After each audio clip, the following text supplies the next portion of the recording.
ராமாயணமும் திருப்பதியும் ராமனின் சொல்லை ஏழுமலையானாக வந்து காப்பாற்றிய பெருமாள். திருப்பதி ஏழுமலையான் சீனிவாசனாக பத்மாவதி தாயாரை மணம் புரிந்து கொண்டு ராமாவதாரத்தில் தான் கொடுத்த வாக்குறுதியையும் நிறைவேற்றினார். ஆண்டாள் அரங்கநாதனை தன் மணாளனாக வரித்து கொண்டது போல நாராயணனை மனதில் மணாளனாக வரித்து கொண்டவள் பிரம்மரிஷி குஷத்வஜரின் மகள் வேதவதி ஆவாள். அவளுடைய அழகில் மயங்கி பல அரச குமாரர்கள் அவளை மணந்து கொள்ள முன்வந்த போதும் அவர்களை பொருட்படுத்தாமல் நாராயணனை மணந்து கொள்வதில் மட்டுமே வேதவதி உறுதியாக இருந்தது மட்டுமல்லாமல் நாராயணன் தனது கணவராக வாய்க்க வேண்டும் என கடும் தவம் மேற்கொண்டாள். அந்த சமயத்தில் அவ்வழியாக சென்ற ராவணனன் கண்களுக்கு அழகான வேதவதி தவத்தில் இருப்பது தெரிகிறது. அவள் அழகில் மயங்கி அவளது அருகில் காதலுடன் சென்று அவள் அழகை வர்ணிக்க ஆரம்பித்தான். தவத்துக்கு பெரும் இடையூறாக அமைந்த அவனது வர்ணனைகள் வேதவதியின் தவத்தை கலைக்கின்றன.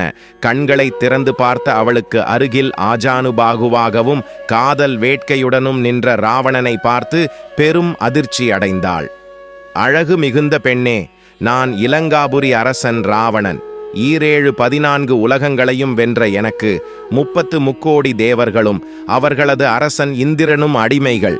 மும்மூர்த்திகளும் கூட என்னை கண்டால் அச்சமடைவார்கள். எனது கைகளில் 3 உலகங்களும் இருக்கின்றன. இதுவரையிலும் உன் போன்ற பேரழகியை நான் கண்டதில்லை. உன்னை பார்த்த பிறகு என் மனம் என்னிடம் இல்லை. என்னை மறுக்காமல் திருமணம் செய்து கொள். இலங்கையின் பட்டத்து அரசியாக உன்னை ஆக்குகிறேன் என்று ராவணன் வேதவதியை வர்ணித்தான்.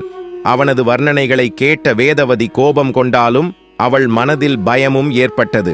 மனதை திடப்படுத்திக் கொண்டு, அரக்கர் தலைவரே, நாராயணனை தவிர வேறொருவரை நான் திருமணம் செய்து கொள்வது இயலாது. இப்போது நான் அவரை நினைத்துத்தான் தவம் செய்து வருகிறேன். அவர் என்னை புறக்கணித்தால் எனது உயிரை விடுவேனே தவிர இன்னொருவரை கனவிலும் கூட நினைக்க முடியாது.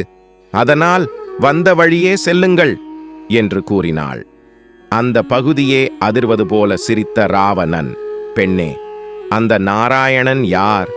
அவன் எனது பெயரை கேட்டாலே நடுங்கி விடுவான். நானே நேரில் வந்து கேட்டாலும் கூட மறுக்கிறாயே. உன்னை இப்போதே பலாத்காரமாக தூக்கிச் சென்று என் வசமாக்கிக் கொண்டால் யார் உன்னை காப்பாற்றுவார் என்று பார்க்கலாம் என்று கூறியவாறு ராவணன் வேதவதிக்கு அருகில் சென்றான்.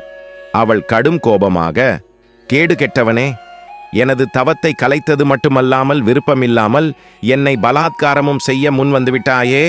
என்னால் வளர்க்கப்பட்ட இந்த யாக தீயில் விழுந்து என்னை நானே ஆத்மஹத்தி செய்து கொள்கிறேன். என்னை போன்ற ஒரு மங்கையால் நீயும் உன் குலமும் அழியும் என்று சபித்துவிட்டு யாக அக்னியில் அவள் விழுந்து இறந்து விட்டாள். அதை சற்றும் எதிர்பாராத ராவணன் உடனடியாக அங்கிருந்து சென்று விட்டான். அதன் பிறகு பல வருடங்கள் கழித்து ராவணன் சீதையை கவர்ந்து கொண்டு புஷ்பக விமானத்தில் சென்ற சமயத்தில் அவன் முன்பாக அக்னி பகவான் தோன்றினார். அவர் சீதையை காப்பாற்ற முடிவு செய்து, ராவணா, நீ கடத்தி கொண்டு போகும் சீதை மாயத் தோற்றமாகும். உண்மையான சீதையை ராமன் என்னிடம் ஒப்படைத்துள்ளான். இந்த மாய சீதையை என்னிடம் கொடுத்துவிட்டு உண்மையான சீதையை எடுத்துக்கொள் என்று கூறினார். அதை உண்மை என்று நம்பிய ராவணன் அவனிடம் இருந்த சீதையை விடுவித்துவிட்டு அக்னி பகவான் தன்னிடம் சாம்பலாக மாறியிருந்த வேதவதியை பெண்ணுருவமாக மாற்றி ராவணனுக்கு கொடுத்து உண்மையான சீதையை தனக்குள் மறைத்து வைத்து கொண்டார். ராமாயண போருக்கு பின்னர் ராவணவதம் முடிந்து சீதை அக்னி பிரவேசம் செய்து தன் கற்பின் மகிமையை உணர்த்தினாள். அந்த சமயத்தில் நெருப்பிற்குள் சென்றவள் மாயத் தோற்றத்தில் இருந்த சீதையான வேதவதி. வெளியில் வந்தது உண்மையான சீதை. அதன்பின் உண்மையான சீதையையும் வேதவதியையும் அக்னி பகவான் ராமனிடம் ஒப்படைத்து வேதவதியையும் திருமணம் செய்து கொள்ளும்படி வேண்டினார். ராமபிரான் அக்னி பகவானிடம், நான் இந்த அவதாரத்தில் ஏக பத்தினி விரதன்.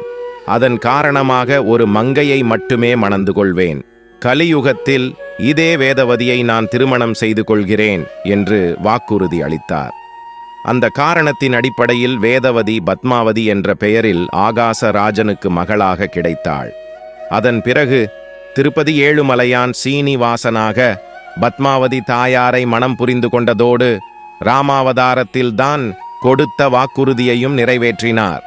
கதையை படித்த கேட்ட அனைவருக்கும் நன்றி. கதை பிடித்திருந்தால் நமது சேனலை லைக் செய்து சப்ஸ்கிரைப் செய்து கொள்ளுங்கள். நன்றி, வணக்கம்.